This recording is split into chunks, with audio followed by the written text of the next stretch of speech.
That is the absolute worst you could have done.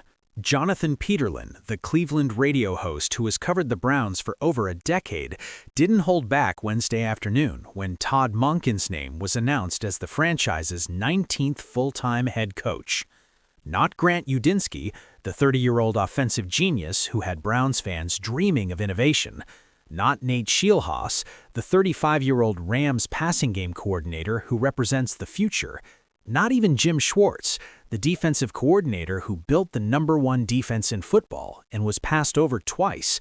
Instead, Jimmy Haslam hired Todd Monken, a 60-year-old first-time NFL head coach who went 13-26 at Southern Mississippi over a decade ago, who spent one disastrous season in Cleveland in 2019, calling the Browns a total mess to opposing coaches, and who just got passed over by the Ravens when they hired Jesse Minter as their new head coach.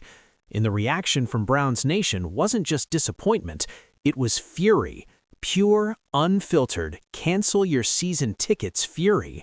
I don't know how he'll be as the head coach, but I can say they hired the coach who would generate the least amount of excitement and hope for the future, one fan wrote on social media. Another threatened, if we hire Todd Monken, I'm canceling my tickets. And as Jim Schwartz reportedly walked out of the Browns facility Wednesday morning, visibly upset and telling other coaches he's not coming back, the nightmare became real. Cleveland just passed on the future to hire the past, and fans are absolutely losing their minds. Hit that subscribe button right now because this story is about to expose the most controversial coaching decision in Browns history.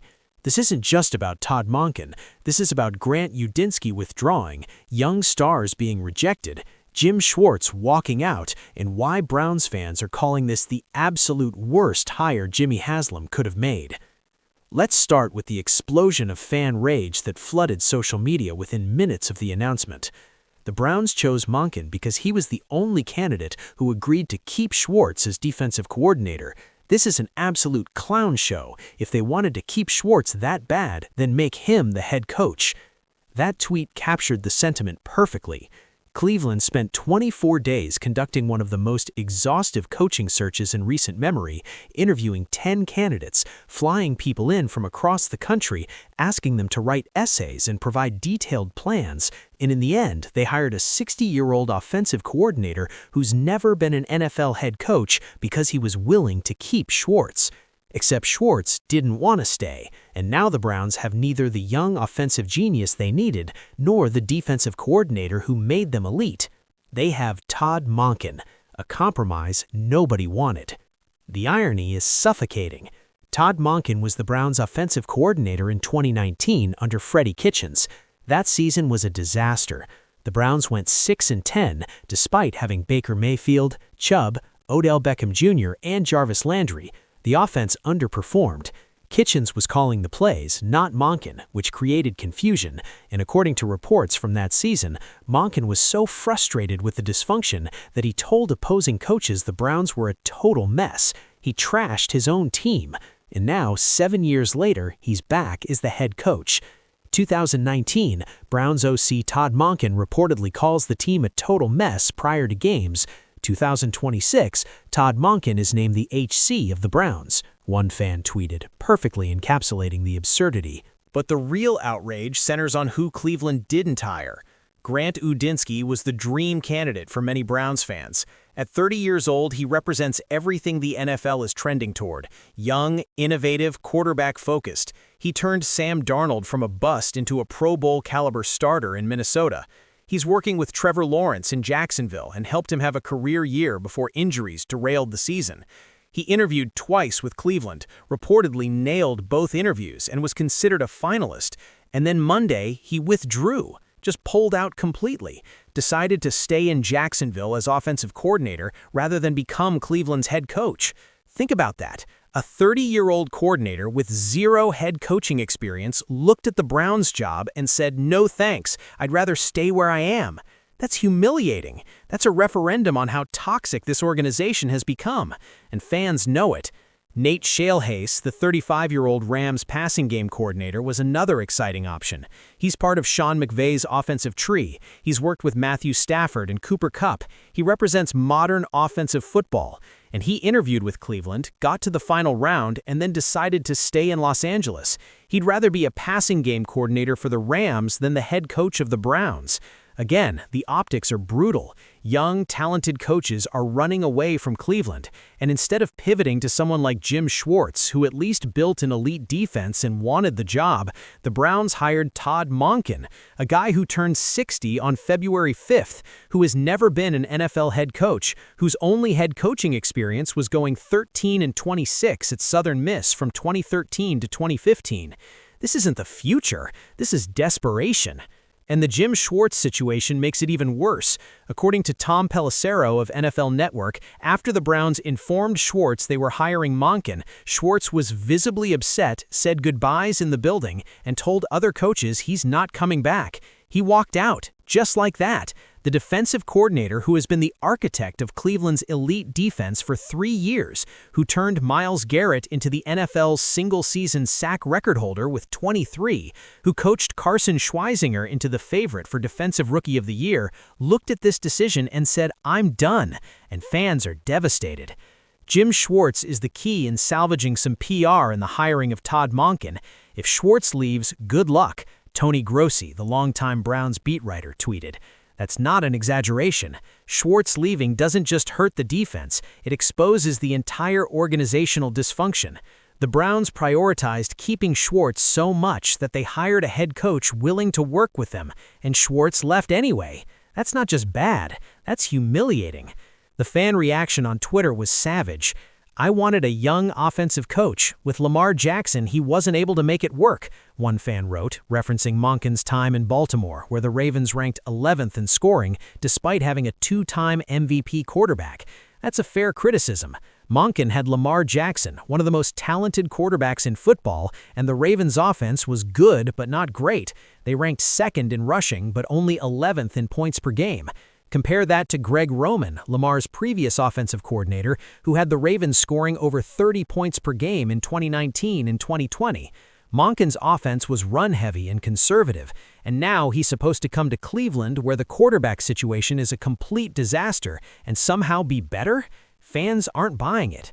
Another fan pointed out, the Browns really just dictated an entire 24-day coaching search solely on their 60-year-old defensive coordinator. That's exactly what happened. Everything revolved around keeping Jim Schwartz happy. And in the end, Schwartz left anyway, so Cleveland compromised on their head coaching hire for nothing. They passed on young offensive minds like Udinski and Scheelhaase.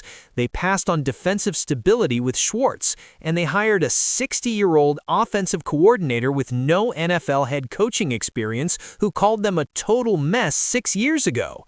The logic doesn't add up, and fans know it. But the Browns tried to spin it positively. Jimmy and Dee Haslam released a statement praising Monken's highly intelligent, experienced, innovative offensive mindset and calling him an outstanding leader with a clear vision. But those are just words. The same words they used when they hired Freddie Kitchens in 2019. The same words they used when they traded for Deshaun Watson and gave him $230 million fully guaranteed. Words mean nothing in Cleveland. Results do, and Monken's results are mixed at best. His only NFL head coaching job? Never had one. His only college head coaching job? 13-26 at Southern Miss. His time in Cleveland as offensive coordinator? 6-10 under Freddie Kitchens. His time in Baltimore? Good but not great offense with a generational quarterback talent. None of that inspires confidence. And the age issue is real. Todd Monken turned 60 on February 5th, 2026. That makes him one of the oldest first-time NFL head coaches in history.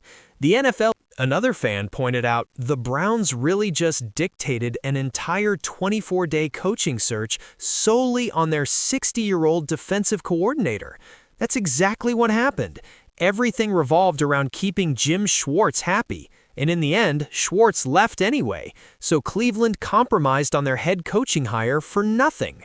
They passed on young offensive minds like Udinski and Scheelhaase. They passed on defensive stability with Schwartz, and they hired a 60-year-old offensive coordinator with no NFL head coaching experience who called them a total mess 6 years ago. The logic doesn't add up, and fans know it. But the Browns tried to spin it positively. Jimmy and D. Haslam released a statement praising Monken's highly intelligent, experienced, innovative offensive mindset and calling him an outstanding leader with a clear vision.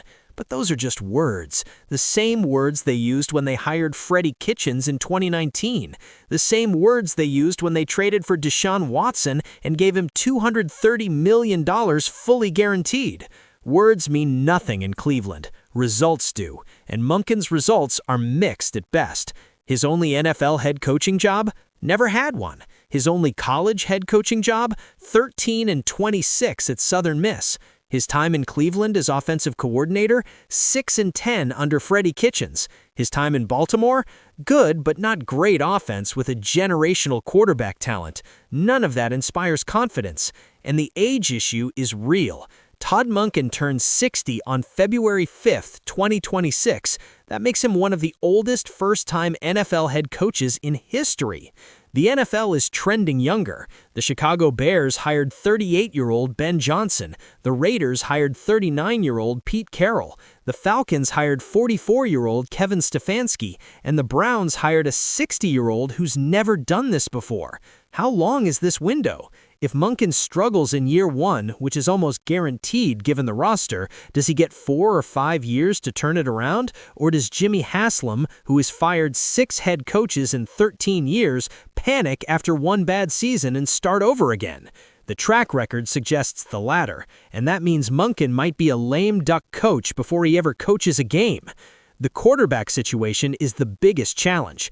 Cleveland has Deshaun Watson, who didn't play in 2025 while rehabbing a torn Achilles, Dylan Gabriel, who started 6 games as a rookie and showed flashes, and Shedeur Sanders, who started 7 games and posted the worst EPA per dropback of any quarterback since 2000, according to Jason Lloyd. None of them are proven, none of them inspire confidence, and Monken has to figure out which one can run his offense, or whether Cleveland uses the 6th overall pick to draft Fernando Mendoza or Dante Moore. That's not an easy task. That's a nightmare, and fans are skeptical that a 60-year-old first-time head coach can navigate it. The coaching search itself was chaotic. Cleveland interviewed 10 candidates. Mike McDaniel, Jesse Minter, Grant Udinski, Nate Scheelhaase, Jim Schwartz, Todd Monken, Tommy Rees, Aiden Durde, Dan Pitcher, and Anthony Lynn. 4 made it to second interviews: Monken, Schwartz, Udinski, and Scheelhaase. And then they started dropping out. Udinski withdrew Monday. Scheelhaase decided to stay with the Rams. McDaniel withdrew to become the Chargers' offensive coordinator. Minter canceled his second interview and became the Ravens' head coach. By the end, Cleveland had 2 options, Monken or Schwartz, and they chose Monken. Not because he was the best, but because he was the last man standing who agreed to keep Schwartz as defensive coordinator. Except Schwartz left anyway, so the entire premise of the hire collapsed immediately. Albert Breer of Sports Illustrated reported that Monken made an impression with Browns ownership back in 2019. Translation: Jimmy Haslam liked him personally. This wasn't about finding the best coach. This was about Haslam hiring someone he's comfortable with. And that's the problem. Haslam's comfort level has led to Rob Chudinski, Mike Petney, Hugh Jackson, Freddie Kitchens, and Kevin Stefanski all getting fired. 7 head coaches in 13 years, a 73-139-1 record, second worst in the NFL during that span. And now Todd Monken is number 7, and fans have zero faith he'll be any different. The reaction from national media was mixed. ESPN's Jeremy Fowler reported that Monken offered a clear offensive plan and that ultimately won out. But what offensive plan? Fans don't know, the Browns didn't share it, and given Monken's track record of being conservative and run-heavy, it's hard to imagine it's anything revolutionary. Marcus Spears, Chris Mad Dog Russo, and Stephen A. Smith discussed the hire on ESPN, and the consensus was skepticism. Russo questioned whether 60 is too old for a first-time head coach. Spears wondered if Monken can develop a quarterback when he's never had to as a head coach. And Smith pointed out that Cleveland destroys every coach who walks through that door, and Monken will be no different unless something changes. They're not wrong.